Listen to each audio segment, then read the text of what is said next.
Welcome back. We continue to explore those conspiracy theories floating around. One of them involves FEMA's nationwide emergency alert test. Now, it's scheduled for all cell phones. That's you and I for the first time next Wednesday. Some who are nervous about the alert reached out to the Factor team and asked if this is a way to use phones to control our minds or harm us, as some online theories suggest. Joining us to discuss this is University of Houston professor downtown, Dr. Dietrich Von Biedenfeld. So first of all, is there actually a test in October by FEMA? There is actually going to be a two-part test, as you mentioned. We've been doing this since the 1960s, the emergency alert system, and now they're going to extend it to include wireless networks so that we can ensure that people are receiving these notifications with our new GIS technology and other resources. We know we want to make sure that people that are not English as a first language speakers, that people who may rely now solely on cell phones, not just on landlines, are also receiving these signals. This is just a nationwide test to ensure the efficacy of our emergency alert system. But you have people saying otherwise out there. And what would life be like without the conspiracy theorists who are saying, especially with the cell phone factor, where we receive the alert, there will be a special signal that could do us harm. What have you been able to find out? What are they saying, first of all?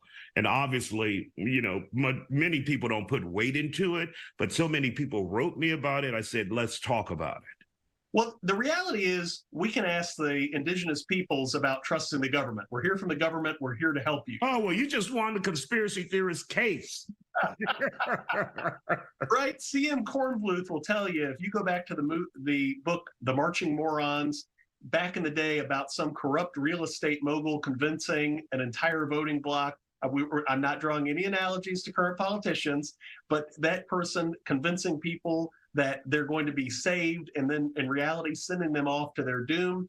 This is a recurring theme in the U.S. government and governments throughout history. So conspiracy theorists have a place, right? Don't go entirely digital on your currency. I agree.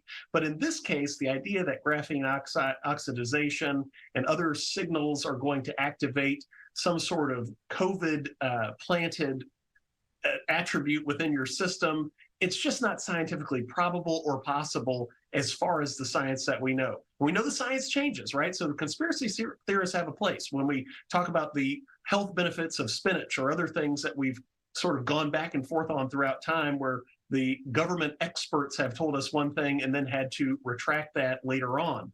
But the actual aspects of this test since the 1960s, if there was some harm that was going to be perpetrated through this, it would have already happened. Mm-hmm. So they've had longer than you and I have been alive to make this happen.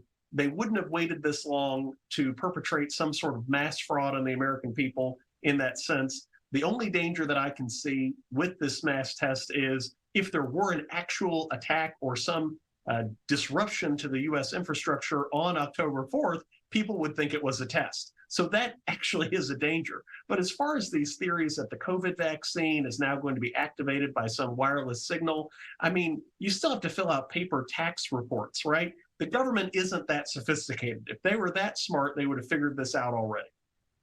Now, when you say this would have happened, you know, when we first started doing this in the 60s, but they're specifically pointing to the cell phone component now, right?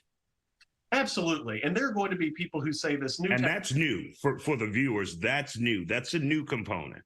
That is a new component, but only in the sense of how our psychology responds. And anybody who's in a dating relationship laments the day that Instagram allowed people to sort of propagate themselves as experts in relationship advice, and you've got, you know, I'm not going to pick on Dr. Angela with her fancy doctorate degrees, but the idea that you've got somebody with a doctoral degree who's now competing with a 22-year-old who went on one date in 2022 that didn't go well and is now offering the same caliber and receipt of relationship advice as that expert that you have on the show.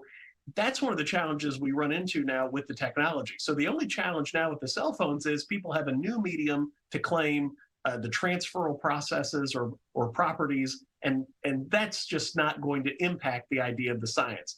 Otherwise, Putin would have been doing that instead of putting polonium in the tea, right? This is not something that we can do.